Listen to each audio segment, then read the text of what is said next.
Sir, live. Come. Sorry.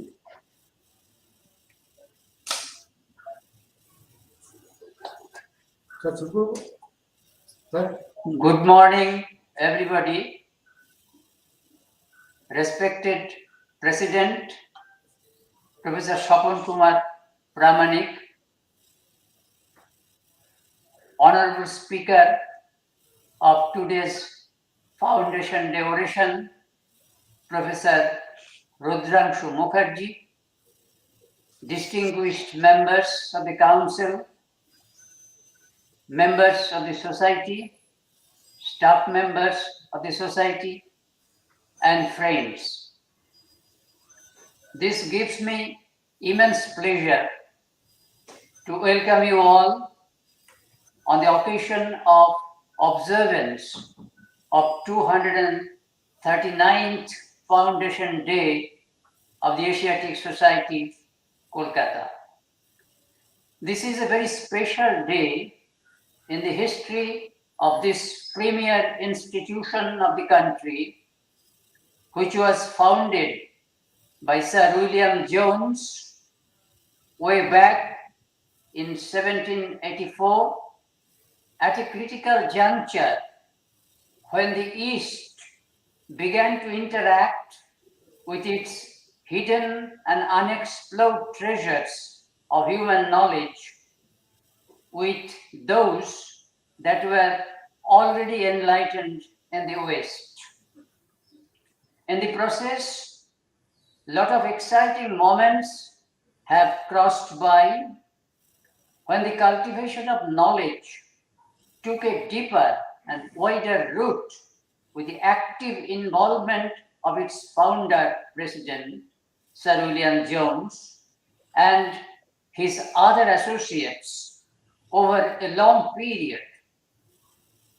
The next turning point enjoyed the dedicated scholarship of the first Indian President, Dr.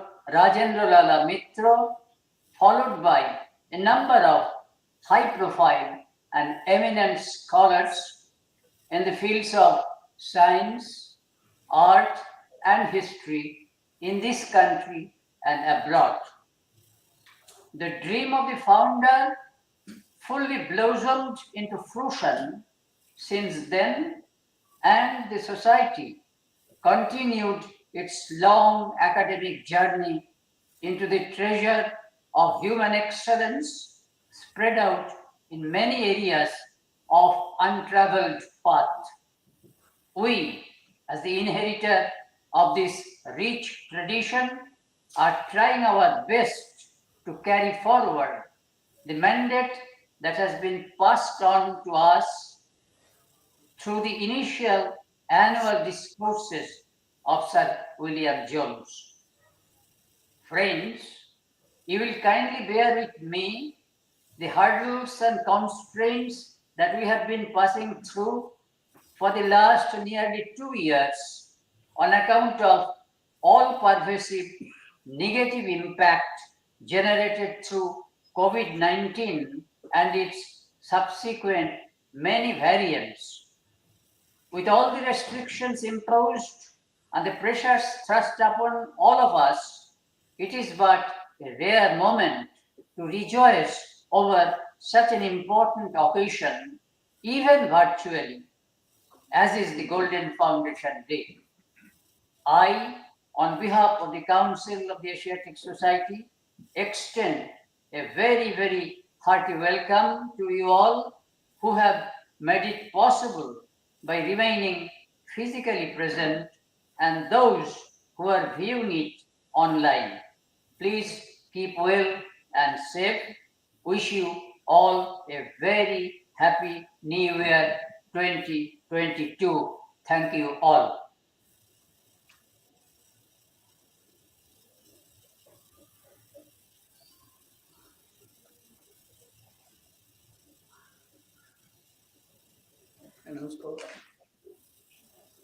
Now, may I request Professor Mukherjee to kindly deliver his foundation day oration.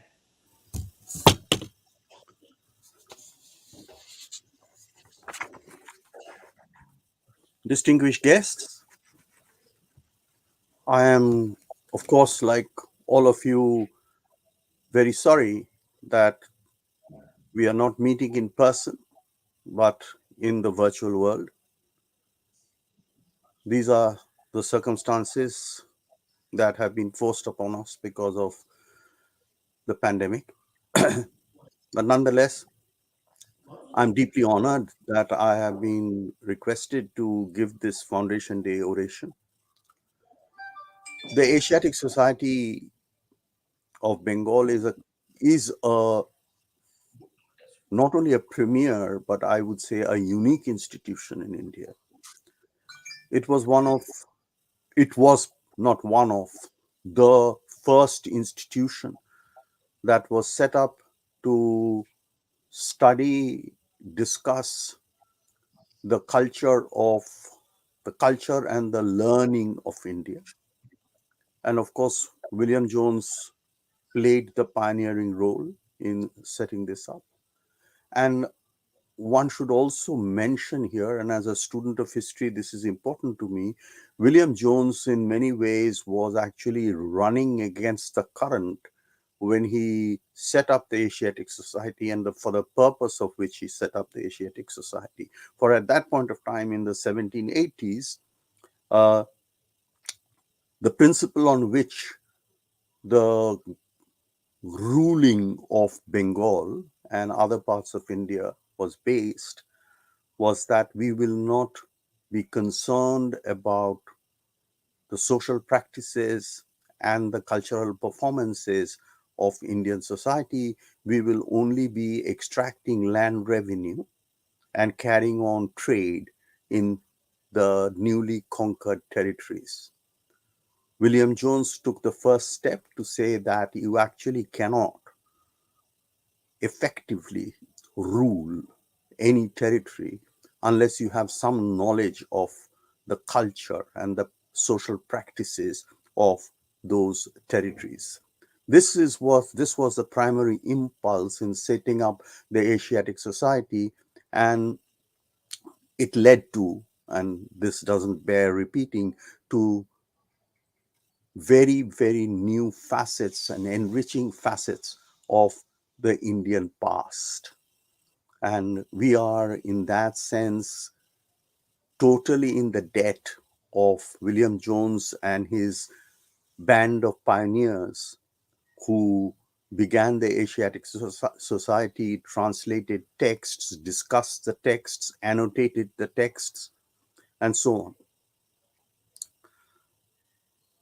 The topic that I have chosen for this Foundation Day oration has some bearing on uh,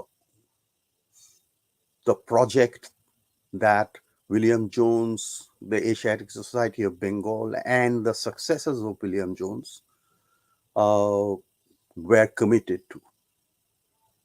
Because the two individuals that I want to talk about, the relationship between the two individuals I wanted to talk about, these two individuals, Rabindranath Tagore and Mohandas Karamchand Gandhi, were also very deeply embedded and integrated into Indian culture, Indian history, and Indian social and cultural practices. Their friendship, their relationship was largely based on this common understanding and common appreciation of India's past. We will have some occasion to dwell on this in the course of this lecture. The one point, just a small point I want to make before I embark on the oration is that in Bengal, as all of you know, Rabindranath Tagore is commonly referred to as just as Rabindranath. So that's how I will be referring to, just as Rabindranath, instead of saying Rabindranath Tagore, or as the West and non-Bengalis say, Tagore. I see no need to refer to our greatest literary cultural figure in any other way than the way we actually refer to him in our day-to-day conversation, Rabindranath.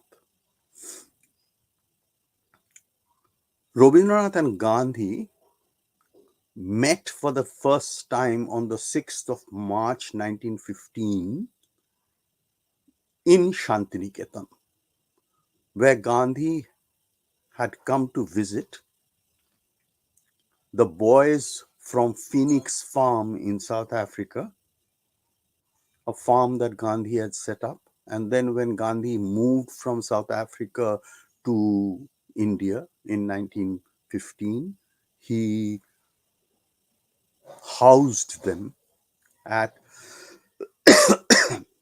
the initiative and the suggestion of Charles Frere Andrews in Shantiniketan.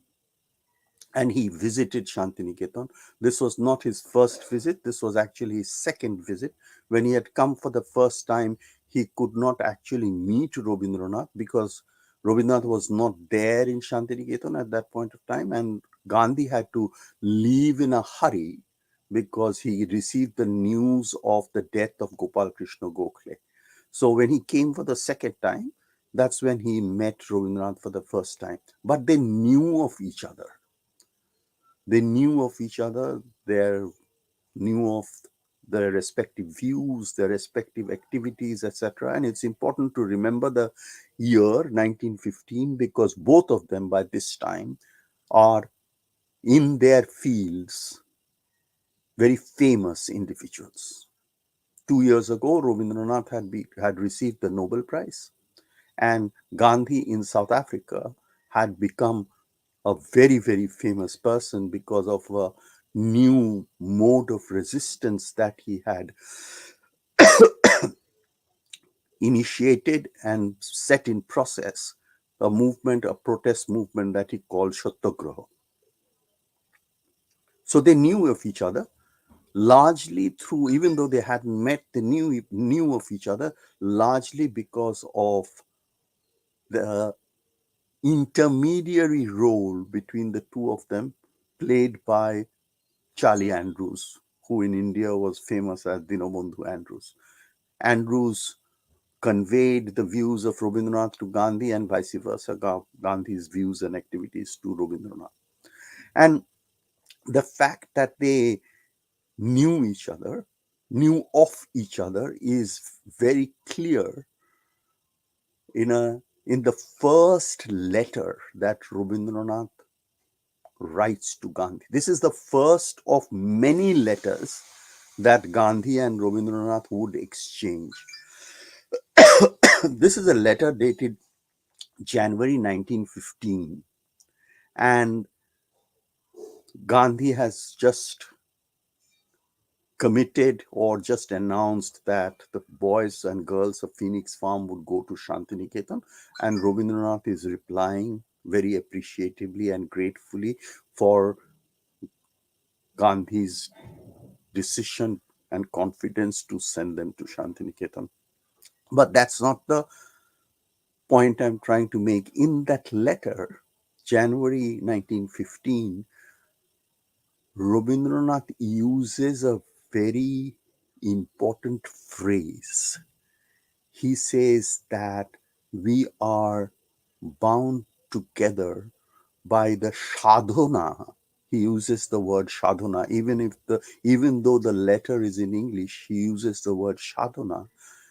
We are bound together because of the sadhana of both our lives.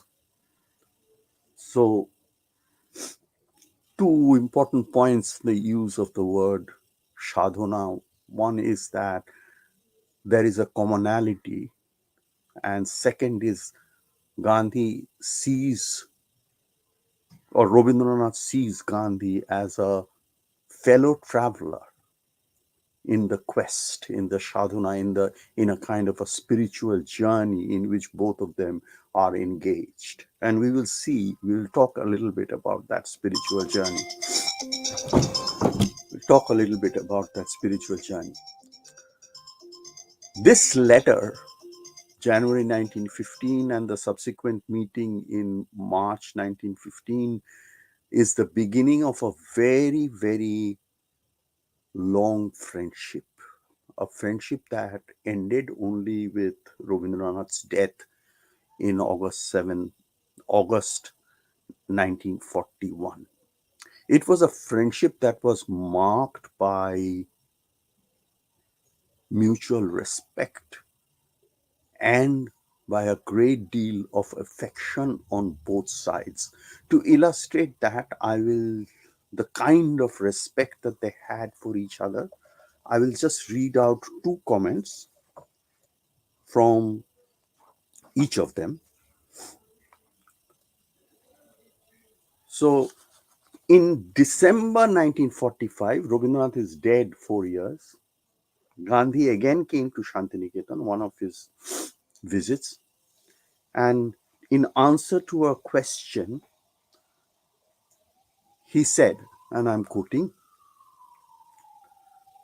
"I have found no real conflict between us." He was referring to Rabindranath and himself. "I have found no real conflict between us. I started with a disposition to detect a conflict between Gurudev and myself, but ended with the glorious discovery that there was none. I started with a disposition to detect a conflict between Gurudev and myself, but ended with the glorious discovery that there was none." In July 1939, 2 years before his death, Rabindranath had written, and I quote, "Though I have the imagination to conceive, I have not the power to carry out. Only a few men in the world have this power. And since our country has had the good fortune of giving birth to such a man, the way should be kept clear for Gandhi's progress. I certainly would never think of impeding it. I certainly would never think of impeding it." So I could cite any number of quotations, Gandhi talking very fondly about Tagore, about Rabindranath, and Rabindranath talking in equally fond terms, affectionate terms regarding Gandhi. But I think these two will hold uh, as very good examples. There's one other very interesting quote. This refers to the sadhana of both our lives. In 1928, I forget the exact month,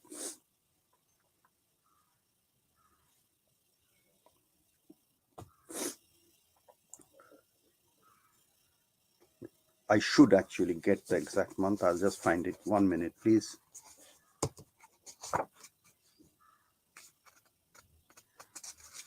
The date is important as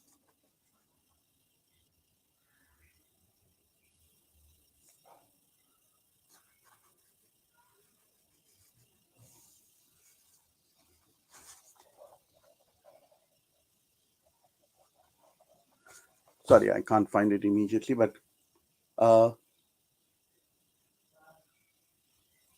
Rabindranath wrote to Mira Behan, one of Gandhi's closest followers. This is July 1928. July 1928, yes. He wrote to Mira Behan that Mahatma Ji is the prophet of truth. I am the poet of Ananda. Mahatma Ji is the prophet of truth. I am the poet of Ananda. So, somewhere in their relationship, they found a convergence in these two quests, in these two, what I call spiritual journeys. But this is not to say that their relationship was absolutely smooth. In spite of the affection, in spite of the respect that they had for each other, the relationship was not smooth. The relationship, in fact, was marked most of the time by disagreements. I must explain why I say most of the time, because a large part of what we know about the relationship between Gandhi and Rabindranath is through the letters that they exchanged. Letters that they exchanged or articles that they wrote about each other. We know about their relationship through the written word. So, and this written word was most of the time about issues on which they disagreed. For example, the Charka. Rabindranath believed that Gandhi was making a fetish of Charka. He was putting forward Charka as a kind of a shortcut or a mantra for freedom. He disagreed with that. Gandhi replied. More famously, they disagreed on the Muzaffarpur earthquake, which Gandhi thought was an act of divine anger against a country that promoted untouchability. And Rabindranath retorted by saying that natural phenomena should be left to the understanding of nature and it had nothing to do with divine intervention. So, two very prominent examples regarding their disagreements. They expressed their disagreements in writing in openly, and they did so with a great deal of honesty and candidness. I will come back to this point of honesty and candidness, but the expressions of their disagreements never for a moment eroded or diminished their mutual respect and their mutual affection for each other. If anything, it deepened their relationship. So, if we just look at the written word, we would assume that they only disagreed. They met a few times, not on innumerable occasions. They only met a few times, maybe 10, 15 times, if that. It probably would be less than 12 times that they met in the course of their friendship, relationship, whatever you want to call it. There is hardly any record of the conversations that they had when they met. Most of the time, Charlie Andrews was present in these conversations, but Andrews, for reasons best known to him, did not leave behind any record or did not take notes of these conversations. So we really don't have any idea of what they spoke about when they met. So, as I said, we have the written word, published written word, which are mostly about disagreements. But if you only look at that, we will have a wrong impression about their relationship because their relationship was actually anchored in a profound convergence about the understanding of India's past and a vision for India's future.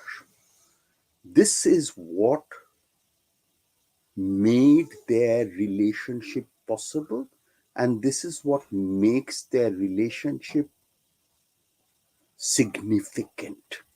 We need to look at this profound convergence about their comprehension of India's past and their common vision of India's destiny, the future of India. What kind of India would be built, would be fashioned once the British had left India?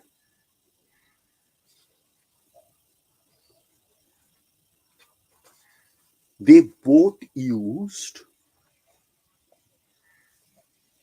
one very famous common term to describe their spiritual quest, spiritual and political quest. The word was Swaraj. Rabindranath used it many times in his essays, and Gandhi, of course, gave the word Swaraj a common currency in the book that he wrote called the Hind Swaraj. Where did this concern for Swaraj and the definition that they gave to the term Swaraj, where did they come from? Both Gandhi and Rabindranath, at different points of their lives, for Gandhi post 1915 and for Rabindranath in the 1890s, both of them had observed the wretched conditions of the common people of India. Rabindranath had observed this when he had traveled across various parts of rural Bengal in the last decade of the 19th century and the first years of the 20th century. He had written about these conditions in many of his essays and in some of his short stories and also in his novel Gora. In an unforgettable poem, Ebar Phirao More, Rabindranath had written, and I am quoting from a free translation, but the lines are very important. He had written in Ebar Phirao More, there, standing bowed head and dumb on their downcast faces, written only the story of 100 years of pain and sorrow. Greater the burden on their shoulders. They move slowly as long as they have life. Then they bequeath the burden to their children generation after generation. They do not display their anger at destiny. They do not abuse the gods. They do not blame humankind. They harbor no umbrage. For their painful lives, they eke out only a few grains of rice. Unquote. In a poem, in a collection of poems called Noibeddo, the number of the poem is 99. Rabindranath had written, give me the strength never to disown the poor or bend my knees before the insolent might. Give me the strength never to disown the poor or bend my knees before the insolent might. So the recognition and the identification with the poor and the common people of India is absolutely evident in many of the writings of Rabindranath. And this was a lifelong commitment or a lifelong pursuit.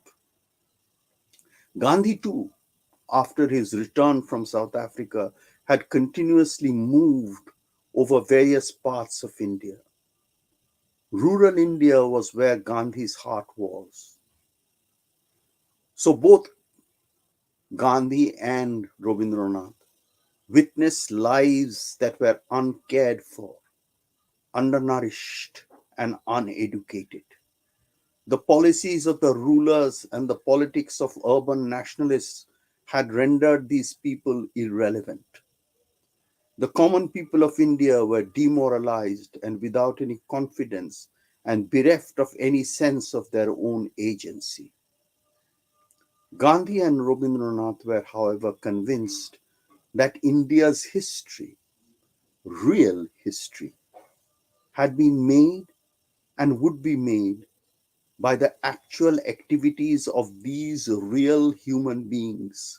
Their mute and downcast faces would have to be given a voice. Rabindranath wrote, man's history is waiting in patience for the triumph of the insulted man. Man's history is waiting to be written. Man's history is waiting in patience for the triumph of the insulted man. Unquote.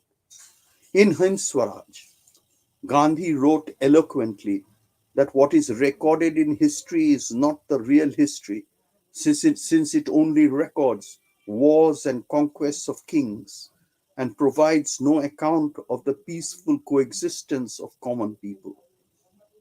What history recorded, according to Gandhi, was no more than an interruption of the actual activities of human beings. Rabindranath had arrived at a similar conclusion when he had written early in the 20th century that the wars and the hunts of kings in no way affected the functioning of the Samaj. He invoked the same idea with greater clarity in an essay dated May 1941. The date makes it the last prose piece that Rabindranath composed. Towards the end of the essay, he wrote, recalling his travels in the countryside of Bengal in the 1890s, and I quote, this is a longish quotation. Once when I used to travel by boat along the rivers of Bengal and came to sense its playful vitality, my inner soul delighted in gathering those wonderful impressions of weal and woe in my heart, which were composed into sketches of country life month after month. There is no doubt that the rural scenes surveyed by the poet in those days were affected by the conflicts of political history. However, what came to be reflected in Golpaguccio was not the image of a feudal order, nor indeed any political order at all, but the history of the weal and woe of human life, which, with its everyday contentment and misery, had always been there in the peasants' fields and village festivals, manifesting their simple and abiding humanity across all of history, sometimes under Mughal rule, sometimes under British rule. I am not acquainted with at least three-quarters of that far-flung history in which the critics of today wander about so extensively. That is why I guess it upsets me so much. I have in my mind to say, off with your history, off with your history. So both Gandhi and Rabindranath, in different terms, were rejecting completely the way we are taught, or we were taught, and we are still taught to look at India's past. For Rabindranath, history was the rhythm of the daily lives of people. Both he and Gandhi were conscious of and emphasized the enduring quality of the rural world in spite of its misery and wretchedness. In this enduring quality lay the strength of the village world and its inhabitants. The project to build a new India, free from the preoccupations of British and Indian elites, would proceed only on the basis of reconstructing India's villages. Gandhi committed himself to this project as soon as he returned permanently to India. He identified himself completely with the commonest Indian. Farmer and weaver is how he described his occupation. In his appearance as well as in his vision, he unfailingly represented this identity and spoke for it. This identification in his own eyes was so complete that he could say in February 1940 I belong to everybody and I belong to none. It was this commitment and identification with the commonest Indian that Rabindranath most valued and respected in Gandhi. He drew attention to this again and again, even when he was expressing his disagreements with him over certain issues. On the 2nd of October 1938, it is Gandhi's birthday. On 2nd October 1938, Rabindranath reiterated what he had written many times before by referring to Gandhi, quote, as the great man in a beggar's garb, unquote. So they had disagreements, the point I have made.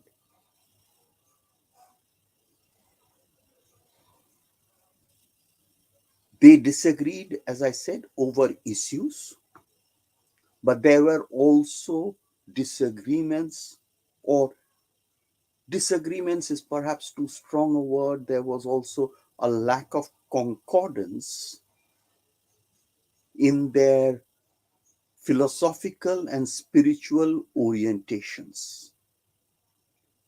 Both were very pious individuals, devoted to God in their own individual ways.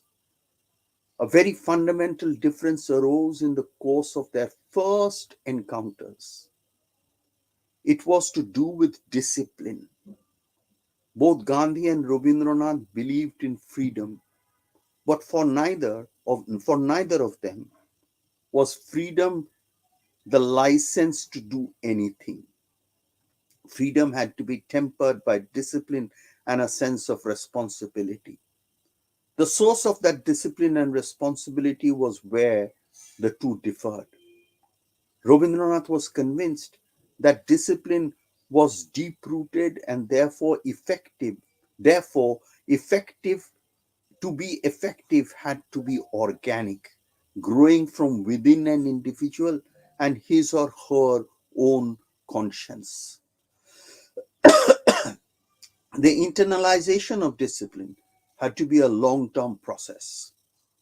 To be sustainable, the discipline and sense of responsibility had to be the outcome of a quest of self realization.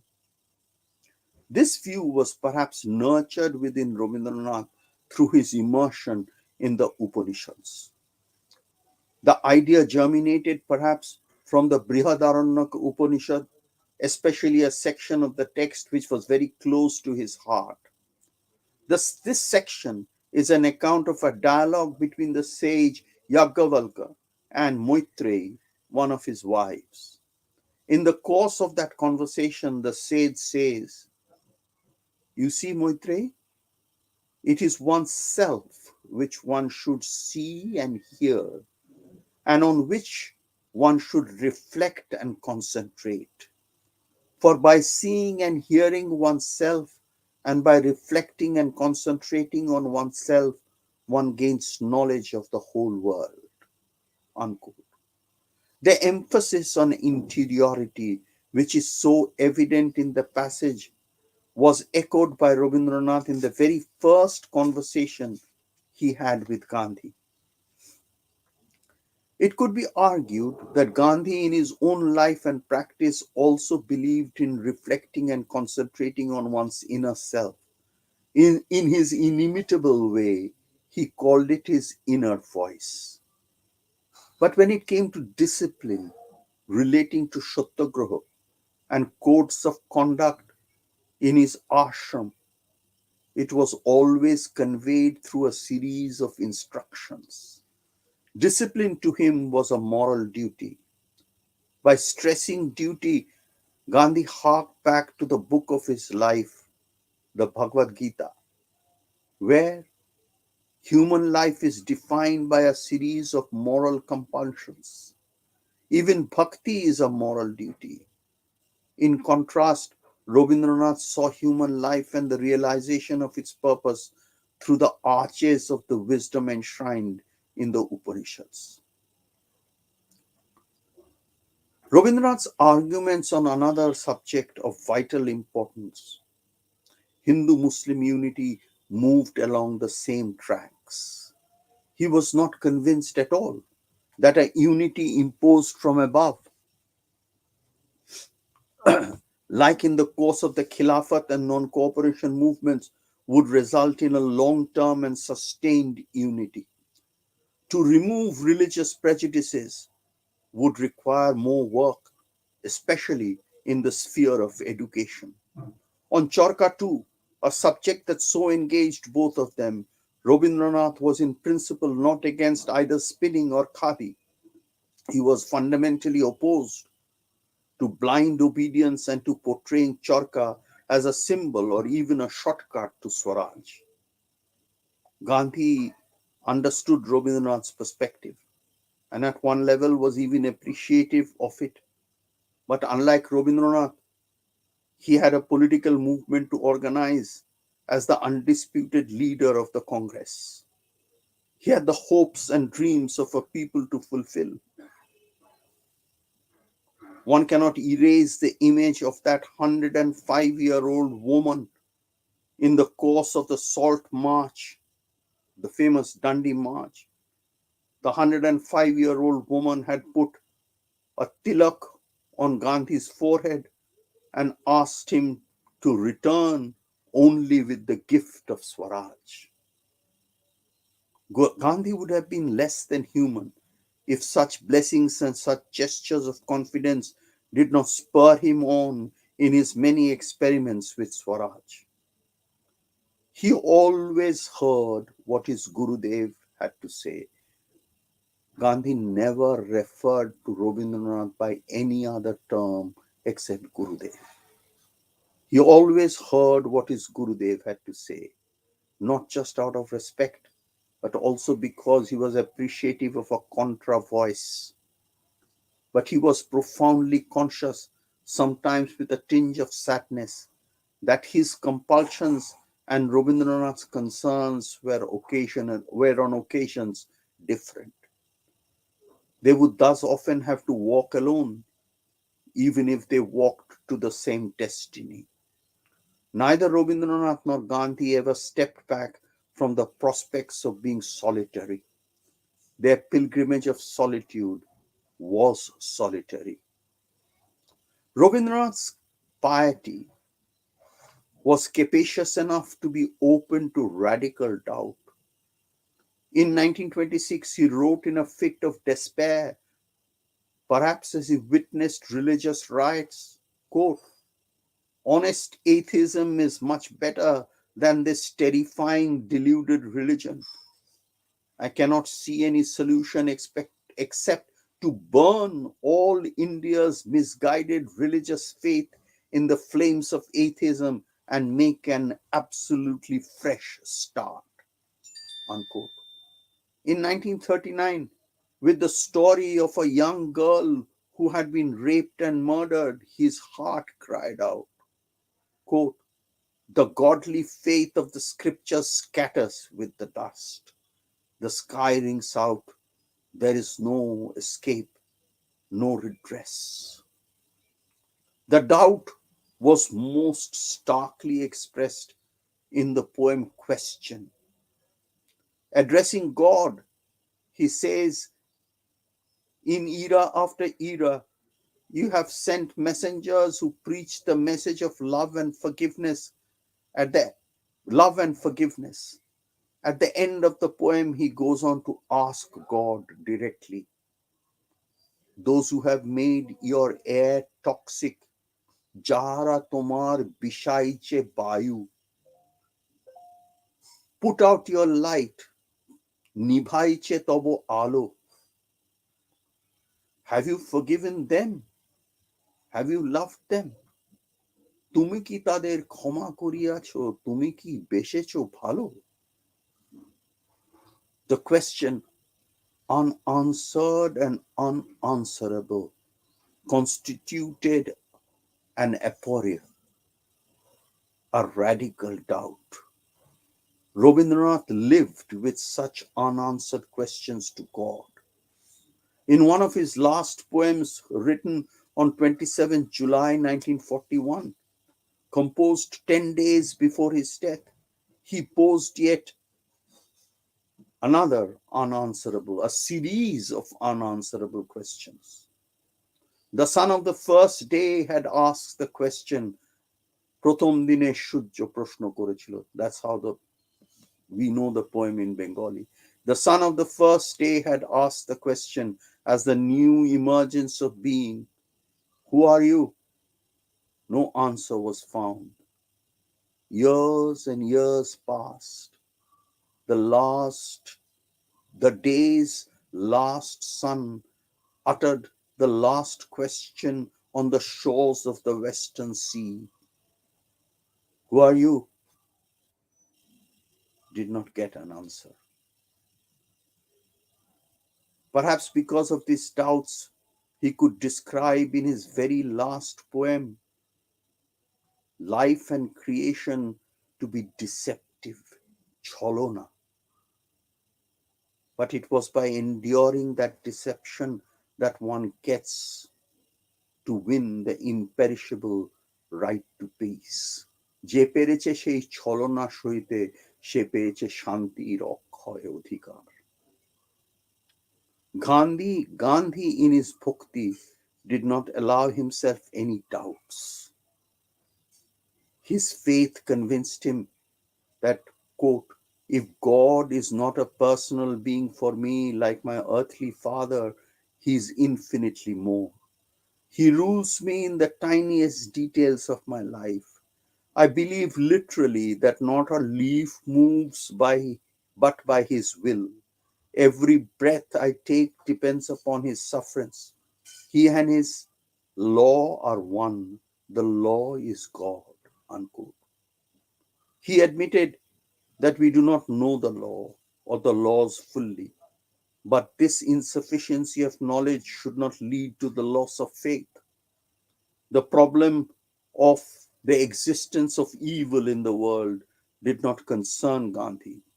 The presence of evil made possible the arrival of the Almighty in every era when evil was poised to triumph, to suppress the evil and re-establish dharma. Thus spoke Krishna in the Bhagavad Gita. In spite of their divergence on their philosophical and spiritual perspectives, there were some fundamental issues on which they were in complete agreement. These were no less important. One was their commitment to service, which was at the core of what Rabindranath in his first letter to Gandhi referred to as their common sadhana. Gandhi embodied service to the people. This was his calling, his life.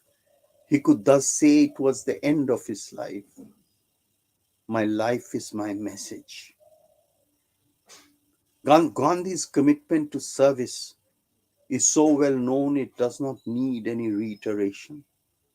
Rabindranath's work in this sphere is less noticed as he is seen more as a creative artist. From the time he began touring parts of the Bengal countryside to look after his family's landed estates, he became concerned and then involved with the welfare of the people who lived in the villages. He wrote about these problems in his essays, and some of the issues he raised I have already touched upon. Later on in his life, he devoted himself to the welfare and the development of villages around Shantiniketan. His aim was to structure the economy of these villages, to make the people self-reliant in an environment whose principle would not be self-interest but cooperation. Rabindranath's concern and dedication to service to the poor was reflected in his creative work, especially his short stories and in some of his novels. Witness Gora's restless endeavor to work among and for the poor. Now also the depiction of the character of Jathamoshai in the novel Choturango. For both Gandhi and Rabindranath, The dedication to service for the poor was integrally connected to the vision of Swaraj. Neither of them understood Swaraj as mere political freedom from British rule. The political freedom was to be complemented by the emancipation of human beings. What constituted this dimension of Swaraj?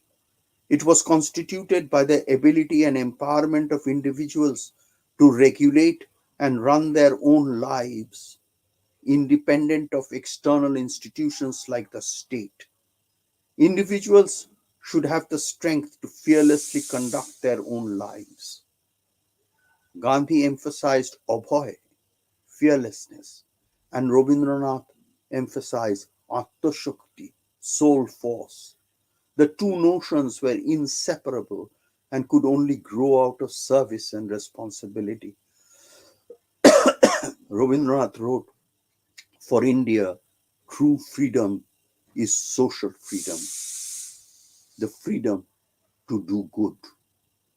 Unquote. Rabindranath expressed his vision of Swaraj in a famous song which roughly translated goes as, "We are all kings in the kingdom of our king.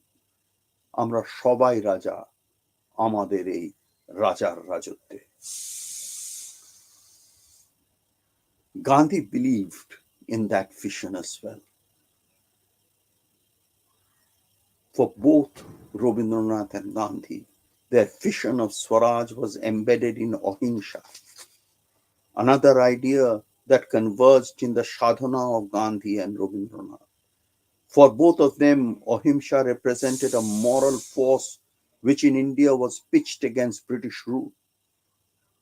It was, however, a moral force for the whole of humanity. Both had stood on the principle of Ahimsa and had withdrawn from movements in which they had played a critical part when they saw these movements deviating from non-violence and deploying coercion and violence. It was in one such conjuncture during the Swadeshi movement that Rabindranath had stepped aside from the movement and in great mental anguish composed that memorable song, Akla Chalo Re. If no one answers to your call, walk alone. Gandhi made this song his life's motto and lived it when he walked away from the non-cooperation movement after the violence at Chauri Chaura. And then again, in the last months of his life, when he refused to be part of negotiations to partition India, and walked away alone to Noakhali to pursue his life's calling of service to the poor of Ahimsa and Abhay. Since Ahimsa was one of the pillars of their lives, Rabindranath and Gandhi saw India and the world in terms of harmony, free from hatred of any kind, religious and racial. Their idea of India was inclusive and assimilative, and they were anguished when they saw that idea and ideal of India being ripped apart by sectarian violence. Perhaps we have a long way to go before we can live up to the vision that Gandhi and Rabindranath articulated and represented in their own lives through their agreements and their disagreements. Thank you.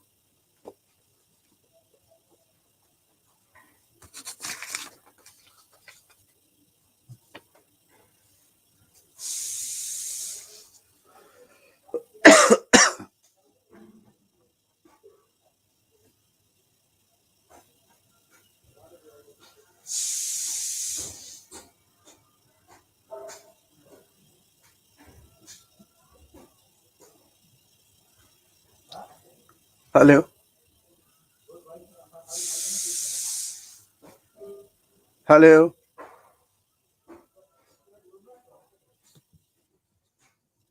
I've finished.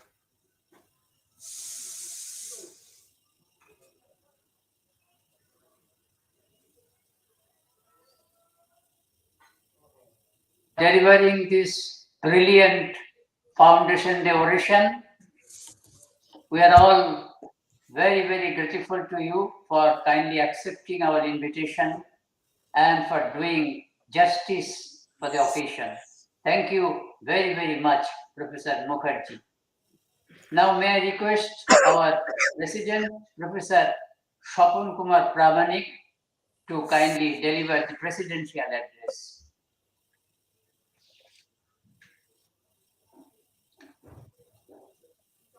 Professor Rudrangshu Mukherjee, the celebrated speaker of today's Foundation Day oration, Dr. Satyabrata Chakraborty, Honorable General Secretary of Asiatic Society, Professor Vasudev Burman, Vice President of Asiatic Society, Dr. Sujit Das, Treasurer, Asiatic Society, Honorable Council members, guests, dignitaries, ladies and gentlemen. I feel very much honored to have presided over this 239th Foundation Day of Asiatic Society. I'm more privileged to have listened to the scholarly oration of Professor Mukherjee regarding the relationship between Gandhiji and Rabindranath, the two celebrated sons of India. I do not have much to say by way of addition to what has already been said. But if I am permitted, let me make a few points regarding the place of Asiatic Society during this whole course of its existence for more than 200 years.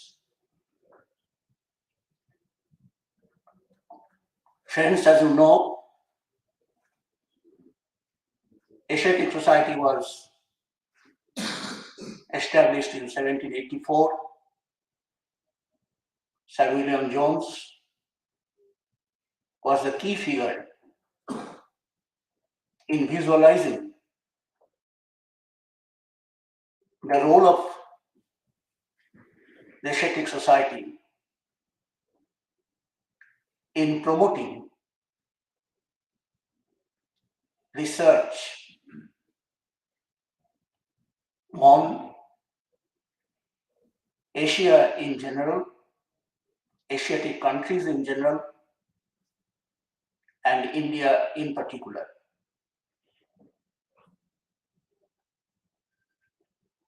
I request you to remember that 1784, at the end of the 18th century, was the period when the British colonial rulers were consolidating their power, starting from the Battle of Plassey in 1757, when they decisively defeated the Nawab of Bengal and laid the foundation stone of the future colonial rule. After that, they were consolidating their power, their colonial power.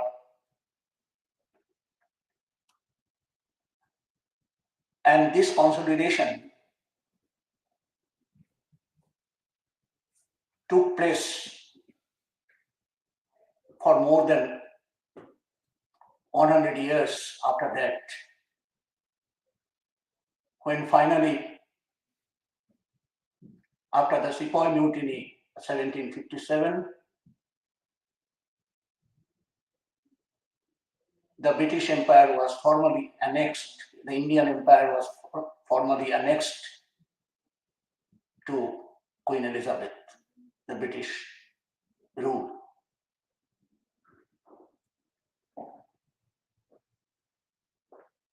What was the role of Asiatic society during this long 160-70 years after its foundation in 1784 until India got freedom?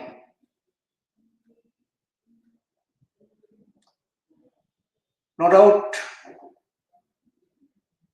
the galaxy of glorious suns which India produced during this whole period, many of whom participated in the freedom struggle,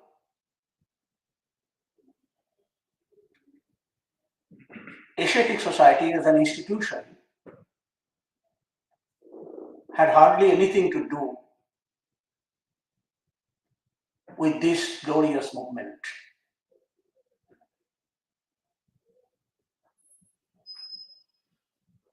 But it had another vision of how to look at the East,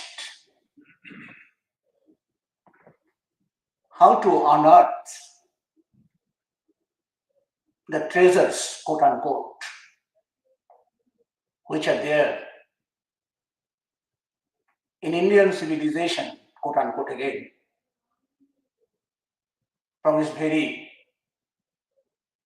antiquity. The whole motivation of Sir William Jones was to look into and discover these treasures.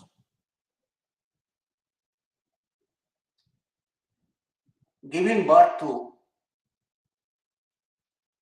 a type of knowledge, a type of orientation,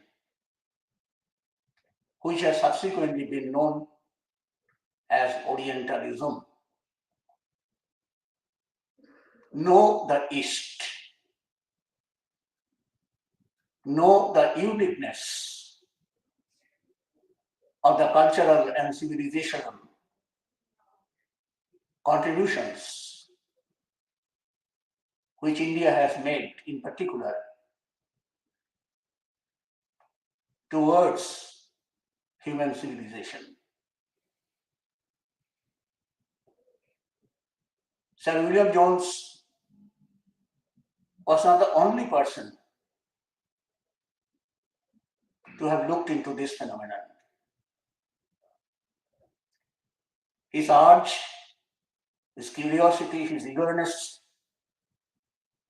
to know about India was not merely confined to the foundation of Asiatic society.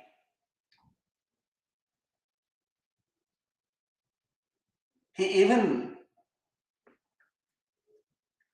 acted as a disciple and went to Krishnanagar to know, to learn about the Bhagavad Gita. This was a type of tradition which was continued throughout the 18th century and the 19th century. in bringing to fame what the Asiatic Society has done. It's true that the celebrated leaders of the freedom movement did hardly have anything to do with Asiatic Society.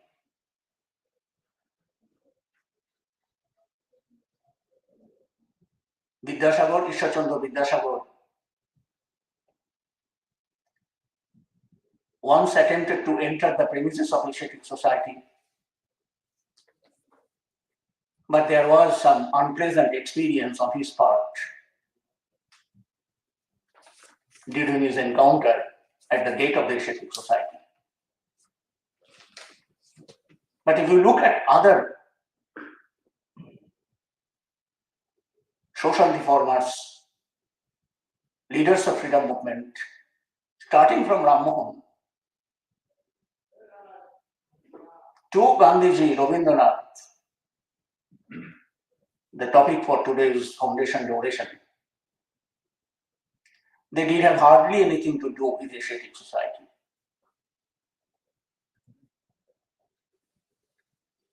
But then Asiatic Society engaged itself in another type of intellectual pursuit.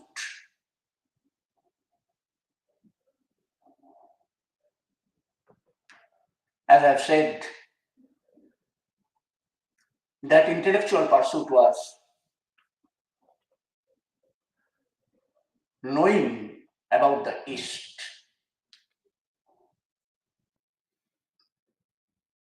An orientation which has been theoretically given as Orientalism. And in that phenomenon, in that perspective,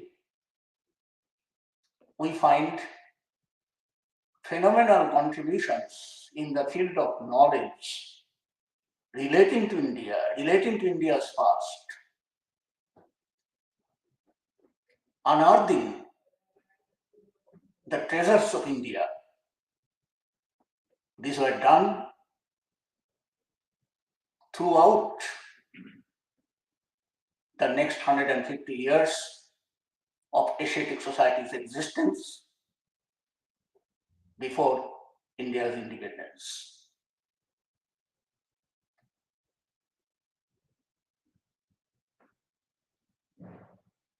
I read somewhere that the pursuit of those who were associated with the Asiatic Society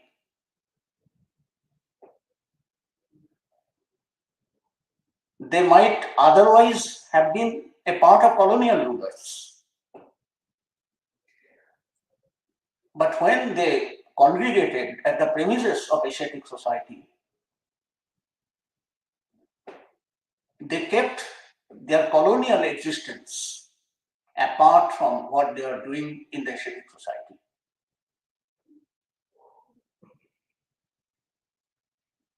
And they deliberately kept these two things different, separate.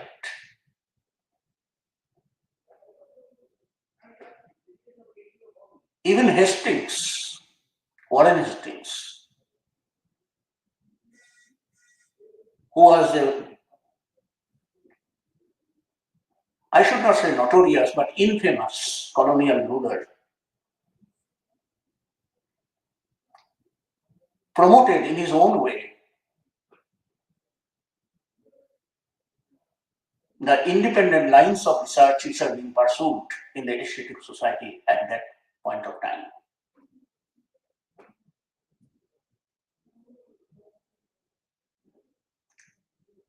Wilson, the famous Sanskrit scholar, and a host of other writers, researchers who were anthropologists, geologists, geographers, painters, and whatnot, in every field of human knowledge. They tried to unearth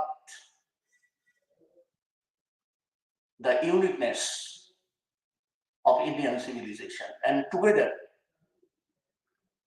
they gave birth to what has been regarded as the Indian knowledge system. So it's not necessary that for promoting Indian civilization, for understanding Indian civilization, one has necessarily to participate in freedom struggle. That was one part of the story, and obviously a glorious part. But the Asiatic Society did contribute from its own angle. It's true that during the first 100 years of its existence, from 1784 to 1884, there was hardly any Indian, quote unquote, scholar, researcher associated with the Asiatic Society.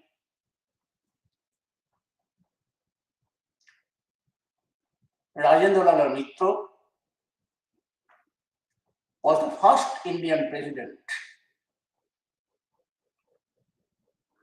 of Asiatic Society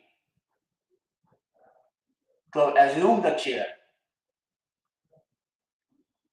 in 1885,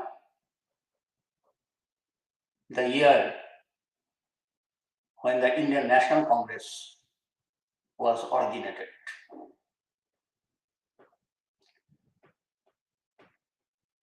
But even before 1885, we find in Asiatic Society's history a number of Indian scholars who participated, took part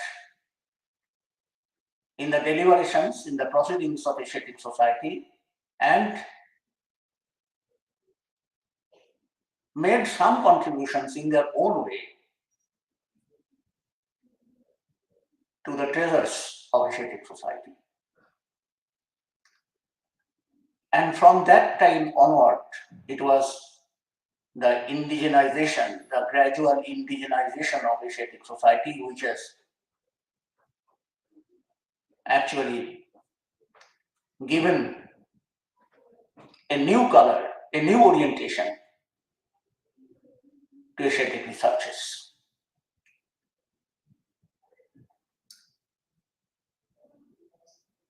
And during this whole period, as I've already said, the scientific disciplines which emerged in the womb of Asiatic Society gradually consolidated themselves, and they established their separate academic societies. But important thing to note is that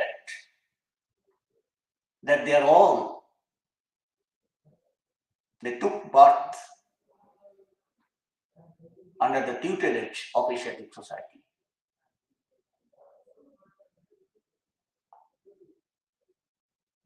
To mention some of them,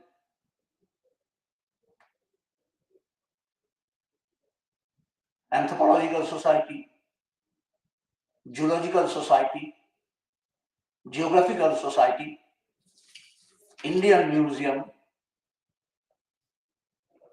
Science Museum. These are all, they took birth on the premises of Asiatic Society. And in order to know more about India, they undertook so many different types of surveys, scientific surveys. To mention, for example, about anthropological surveys, the celebrated contributions made by the anthropologists who were otherwise the colonial rulers functioning at district levels. So their colonial existence, I mean, their existence as colonial rulers and their academic pursuit, these were kept separately, though there is an allegation that they wanted to know more about Indian society in order to rule more effectively as colonial masters over Indian society. I'm not entering into that controversy, but knowing about the people, about their practices, about their rituals, about their ceremonies at the grassroots level was something which was consciously nurtured by the Asiatic society throughout its existence. Sir Herbert Risley's celebrated Castes and Tribes in India is a masterpiece of the practices, customs of the different tribes and castes living in different parts of India. The manuscripts which were discovered, unearthed during this time has been a notable addition to the treasures of India. Rajendra Lal Mitra was one of the pioneers, but he was not the only person to have harbored this type of scholarly pursuit. So my point is that Asiatic society had a different genre, had a distinctive type of orientation which helped India to know about its past, and knowing more about its past, it ventured to know about its presence, contemporary society, the practices, customs, etc. of contemporary groups of people. That endeavor is being continued even today. There was a milestone in Asiatic society's existence in 1984, when Indira Gandhi, the Prime Minister of India, the then Prime Minister of India, declared Asiatic society as an institution of national importance.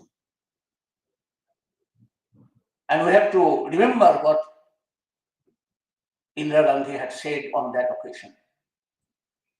She said, quoting him,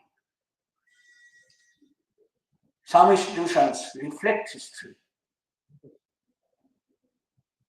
some others create them.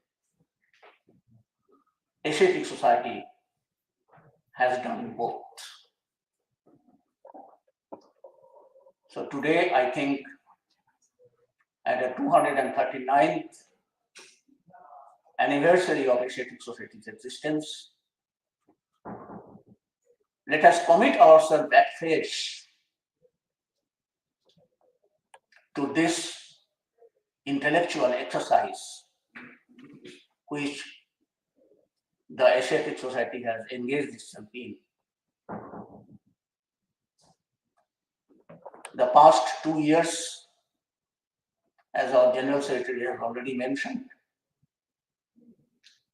has been a difficult period for us to negotiate. Because never in the past we did have any experience of what we are experiencing now. We are trying to reorient ourselves, and we hope that after the end of this gloomy period, the Asiatic society will have a renewed vigor to devote itself more to what it has been pursuing for the previous centuries. Thank you very much.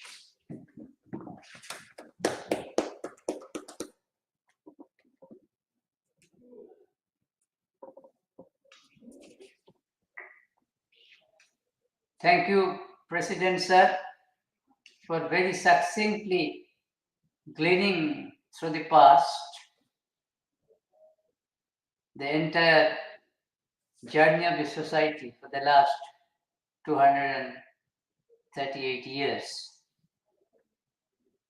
Now, friends, to conclude the program of the day, it was scheduled for our treasurer to offer the formal vote of thanks,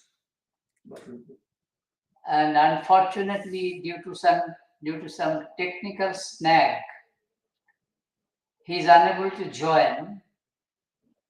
So, on behalf of the treasurer, I perform this precious task.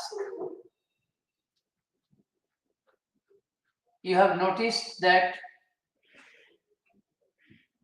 this 239th Foundation Day program were divided in 3 parts. We began the program at 9:30 a.m. at the burial ground to place our tribute and wreath at the tomb of Sir William Jones, where, apart from our own members, staff members, council members,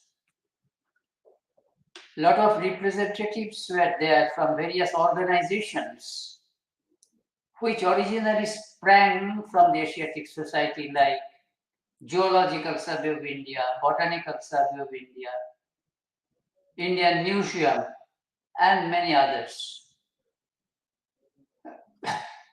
We are very thankful to them for very kindly accepting our invitation and being present on the occasion. Our second part was flag hoisting by our Honorable President at the premises of the society. And for the last few years, one of our very dear colleagues, Suchar Mukherjee, has been rendering a theme song on the occasion, which he has performed this year also. A national anthem was also performed during the close of the second part. And the third important part was this Foundation Day oration, which you have just heard. And we are so very thankful to Professor Rudrangshu Mukherjee, the Chancellor of Ashoka University, Sonipat, Haryana, for very kindly accepting the invitation and also delivering the erudite speech today. And friends, you have noticed that in spite of the constraints and the limitations that we were imposed due to the prevailing situation, in fact, we were a little confused how to organize such an important occasion under such constraints, terrific constraints. We did it somehow modestly, reasonably, as far as possible, by extending our invitations to the members, staff members, but also allowing them the link so that those who would not be able to come can view it from their respective places. And there were media persons who have very kindly covered the entire stretch of the program, divided in 3 parts. So we are all very thankful, from the speaker, from the president, from the staff members, council members, and all members of the society, to the media persons, and especially those who had taken the responsibility of organizing this brief but modest program, taking various charges for disposition of the respective duties. I am not naming them individually. Collectively, we thank them all. We thank you all very much for being with us on this very important and happy occasion, as is the 239th Foundation Day of the Asiatic Society. Thank you very much. So the program comes to an end. Thanks everybody.